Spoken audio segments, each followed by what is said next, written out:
Hello, good morning, guys. So, as I say here, this might be a very bouncing video. Gonna go over quite a couple things. I just wanted to put a video out here because this might be the start of either me figuring out how to do well with my diagnosis.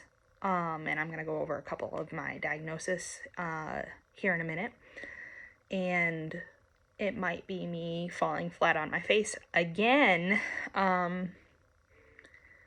Just depending on, because that's the way life is, just depending on how far I get, depending on what goes on. So, pretty much my diagnosis is that I have POTS. In my case, and I haven't had the tilt table test yet, they were just able to see my symptoms in office. In my case, we're under the understanding that I have the hyperadrenalinic kind of POTS. That is when your blood pressure and your pulse both will go up and kind of get all wonky. So I got that diagnosis just a couple weeks ago. I made a video about it. It was diagnosis day. And since then it's taken me got something on me. Since then it's taken me a couple weeks to soak that in and try to figure out what's working for me, what's not working for me. And the other diagnosis that I have is Ehlers-Danlos syndrome.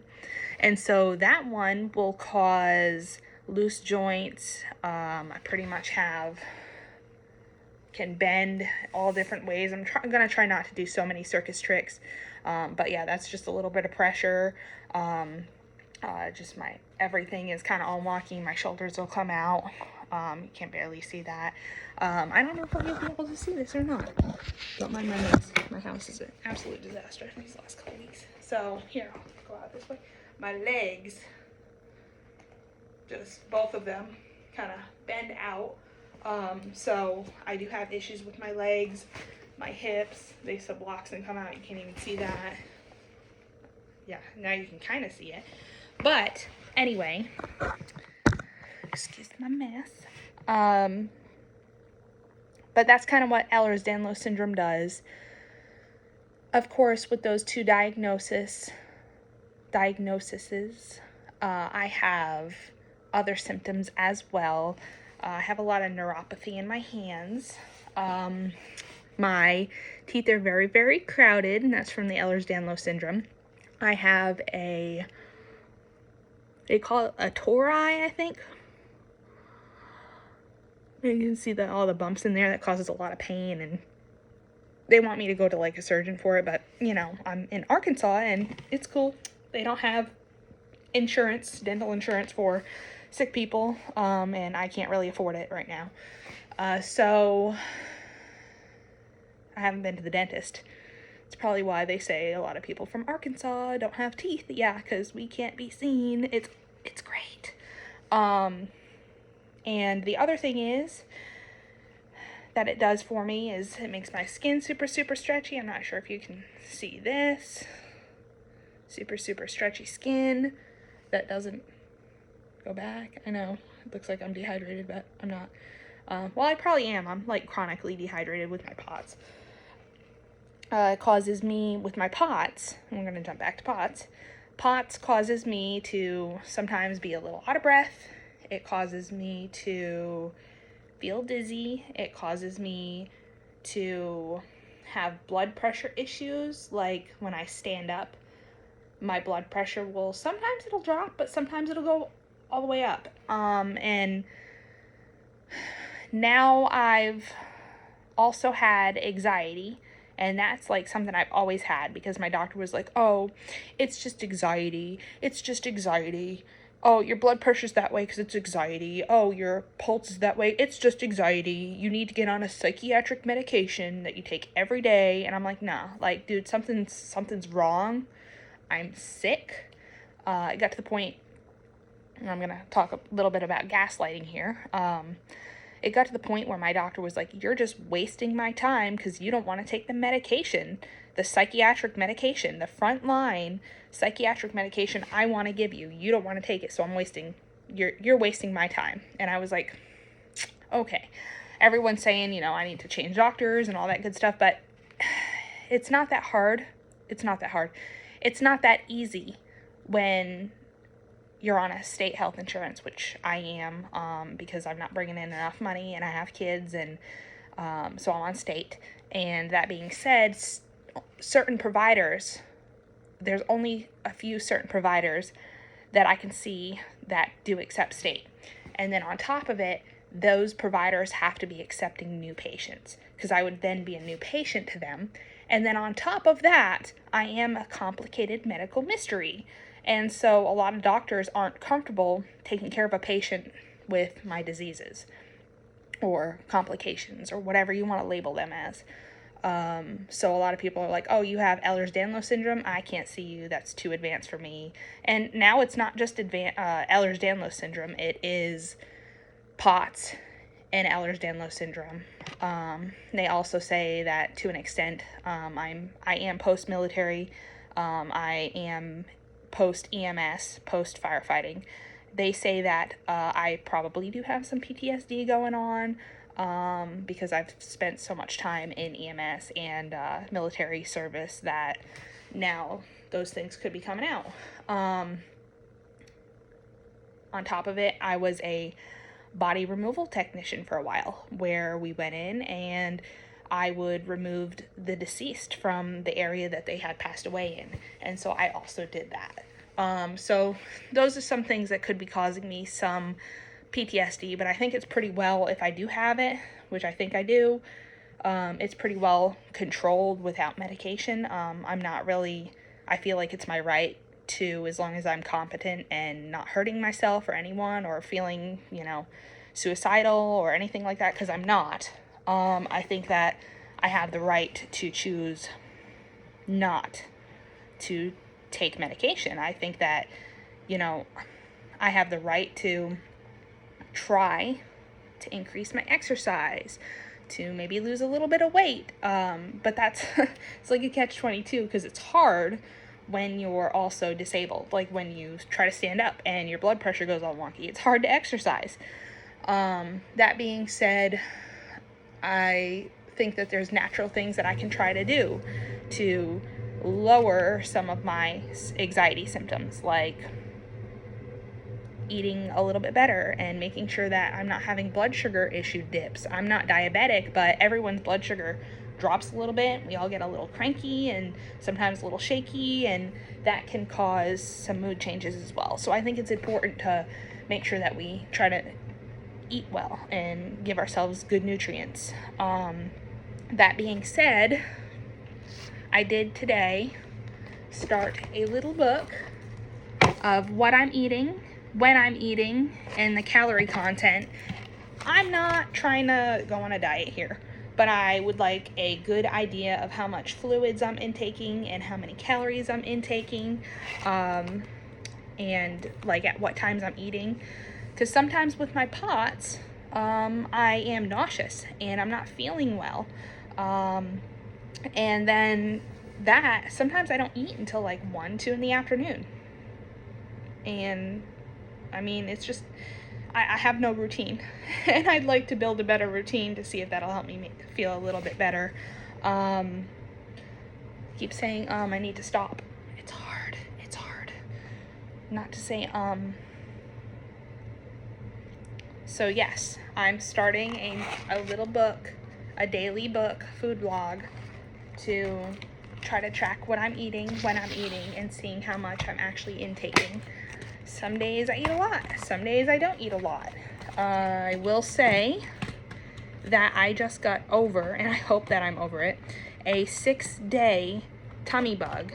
I was really sick and couldn't hold anything down, couldn't keep anything inside me, and I had to go to the hospital and get some fluids, and they tested me, and apparently I had what they call the SAPO virus.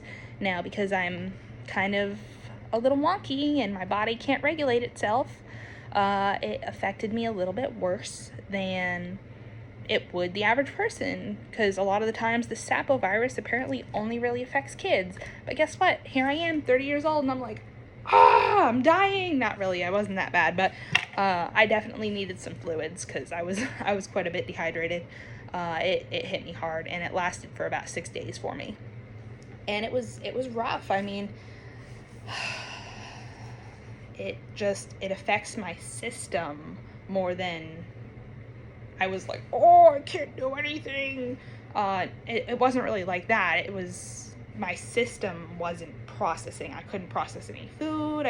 Water was going right through me. I didn't want to eat, that type of thing. So it affected my internals a little bit more. That being said, my pulse rate went up, and it was pretty high. Sitting down, it was like 140. And that's not good. So I was a little tachycardic. So they gave me some fluids, tested me, told me I had a sapovirus, sent me home, and I continued to be sick for a couple days, and had one day that I wasn't really sick, and then I got sick the next day again.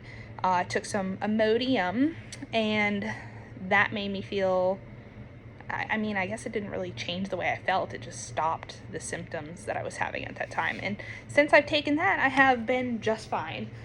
So that kind of like was the tapering off of me being sick the last few days. Let's see. Deep breath. Sometimes I do that. Even though there's nothing going on and I'm not anxious, I just like to slow myself down. So, the next subject that I found for POTS that helps me feel better, I don't know if it quite helps me feel better, I'm sure it does, is fluids. So I got this, and it is noontime, and I haven't really been drinking much of it. I did drink about 12 ounces out of a glass earlier, but I usually will drink this whole bottle in one day. Today I spent the time and cleaned it out. I wish I would have got it on video, because I could have just done a little water bottle cleaning video. I don't know, something to do. And so yeah, I got this water bottle all cleaned out and ready to go. Let's see, you guys are gonna see. I'll be right back.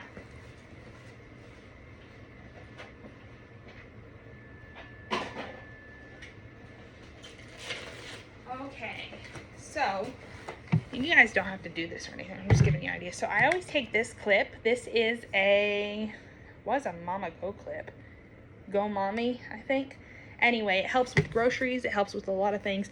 This thing I think is super helpful, but I take this and I clip it on, and I'm able to hold my water bottle a lot better like this with this comfy cushion than I am wrapping my fingers around, because if I carry it long enough, you'll see my fingers will start turning red and everything, and after a while they'll go white and numb. So this, for me, works a lot better.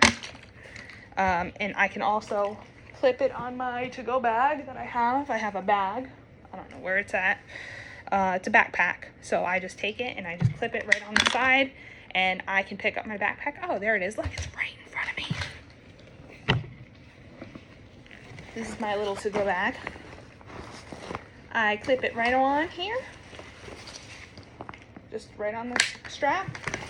And then when I'm ready to go for the day, I have my water. I have my water in there. I have some hand sanitizer. And in here, I usually try to keep a snack, a book, my medicine, because I do have some medicine in here that I keep just in case I start not feeling super good. I keep a blood pressure cuff. What else do I got in here? For some reason I have a little dog. This is what happens when you have children. And let's see what else I got. Oh, this is also what happens when you have children, and what happens when you leave snacks in here for too long. I'm gonna get rid of this. Giant crushed chocolate covered graham crackers. Isn't that lovely? Right into the trash. That's another thing that happens to me, is that I'll get very tongue-tied and I have to slow down my words, because I'll start kind of jumbling everything together. Sometimes, I don't know about you guys with pots, but sometimes when I'm brushing my teeth, it's very strange. I'm kind of like numb in my jawline. I'm probably going to add my little, because I'm about to leave maybe, going to add my little food booklet to my backpack today. And in here, I plan on getting some pamphlets, which I had, just got to find them again, some pamphlets on POTS and Ehlers-Danlos syndrome, in case anyone, like EMS, or in case I have an emergency. That way I can kind of hand those off and they can kind of know what's going on. Also, I try to keep a Powerade in my bag at all times, just in case, which I might just throw this extra one in here and get a new one. But I also try to drink one of these in the morning. This drinking Powerade has been helping me so much. I would recommend either doing a Gatorade, a Powerade, or a Body Armor or Pedialyte in the morning. If you have POTS, getting into that routine will probably help you start feeling a little bit better. I know we all have those days, even though we're doing everything right, and we can still have a junky day. Try to get yourself into a routine of drinking Powerade before you start doing anything. I either keep it beside my bed for the next day, drink it before I get up, or I get up in the morning and kind of go to the bathroom and I will grab a Powerade and then go back to bed. Okay. So, the other thing that I wanted to discuss on here, and I'm kind of keeping this just for a little bit of a journal too, is that I've been having a hard time working. I was able to try to get someone to take my case for disability, so that's in the pending right now, and I hope everything goes smoothly, because right now I'm just not well enough to honestly, I mean, I could probably work a couple hours a day. That being said, it's hard to get someone to agree to let you work, because I may go to work and just from the drive to work, I might feel like junk, depending on the weather, depending on if it's too hot, if I haven't had enough to drink. I could start working and 15 minutes later be like, hey, I gotta break out.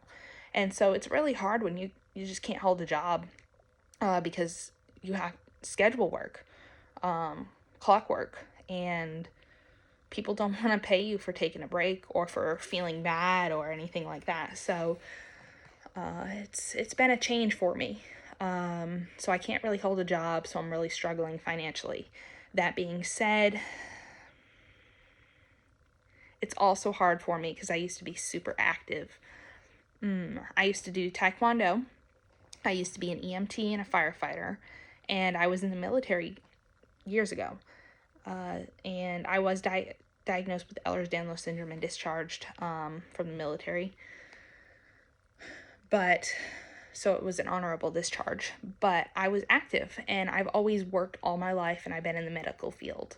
And I was doing some lice removal technician work as well, and I've had to stop that because I use a heat treatment, and with the heat, it vasodilates veins, and it was starting to make me dizzy during treatment, and so I couldn't even treat patients anymore. And that was hour by hour. I did that. It took about an hour and 15 minutes to treat a patient, and I can't even do that anymore. So working's been really hard, and so yeah, I'm pretty disabled. That being said, I've found it hard to find a purpose in my daily life, and it's only been a couple weeks because I'm used to go, and I've had to slow down a lot, just because my body hasn't, with being sick last week, and my body hasn't been able to do it, and I'm trying to listen to my body, and I'm trying to give myself that time of rest in hopes for maybe a remission area in my POTS.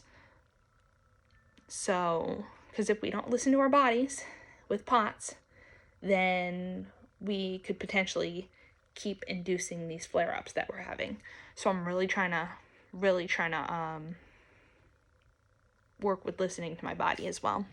That being said, I messaged my old instructor. His name's Master D. He's about 20 minutes out of here, so it would be about a 20-minute drive. Now I'm not working right now. Things are like super tight. I'm not working. I have no income. I have kids. I'm trying to keep a roof over my head.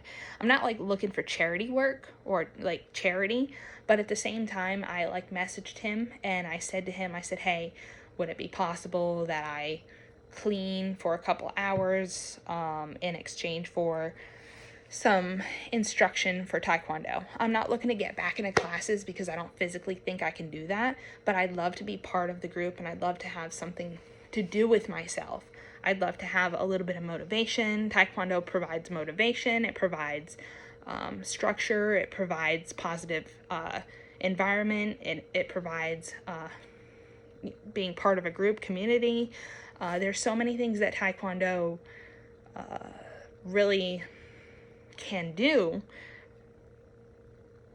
and I just feel like yeah, maybe I'm not going to be the one over there, you know, doing advanced competitive skills, being the best and being on the news and stuff. That's not going to be me, but I feel like I'd like to get back in there, and even if I have to be at home doing some self-study or some pattern work, or I love to keep learning and still being able to do what I like to do. So that happened today. I messaged them. I'm waiting on a message back. And I thank them for their consideration. Like I said, I'm not looking for like charity work, but I don't think I can hold a job at the very moment. And I don't think that I can take classes, but I'd like to be able to do pattern work and try to work on some skills to advance to the next belt level. And if I have to take 4 times the amount of time it takes to get to the next belt level, that's okay with me. That's okay. I actually just got a little dizzy. That's okay. And I'm not looking to do it for a new belt color. I'm looking to try to give me some quality of life and something to do. But yeah, so I'll let you guys know how that goes. I don't even know if anyone's gonna watch this video, but if you guys are pots or EDS or zebras, spoonies, let me know what you guys have been up to, and let me know what else helps improve your quality of life. Oh, also, I don't know if you can see them or not, I've tried these compression socks that go, these ones are knee-high, but I also have some thigh-high ones. Compression socks for pots. I'm trying those out. So those are kind of, I can't tell if they help or not yet, but I'm trying to get myself into a routine and trying a lot of things to see if I can improve my quality of life and lower my symptoms, get me out of this junk, because everyone knows you feel like junk, get you out of this rivet that I'm in. So anyway, yeah, Potsies, I'll see you later. People probably aren't going to watch this, but I don't even care because I'm just posting this, and maybe one day I'll look back and I'll be like, wow, you know, that was the start of something. So anyway, I'll talk to you later. I'm gonna fix Mr. Bear, and my cats have clawed up all of this area here. So, alright, bye guys. I know that video was long and boring, but might serve someone some information, and it is pretty much just a mile marker for me.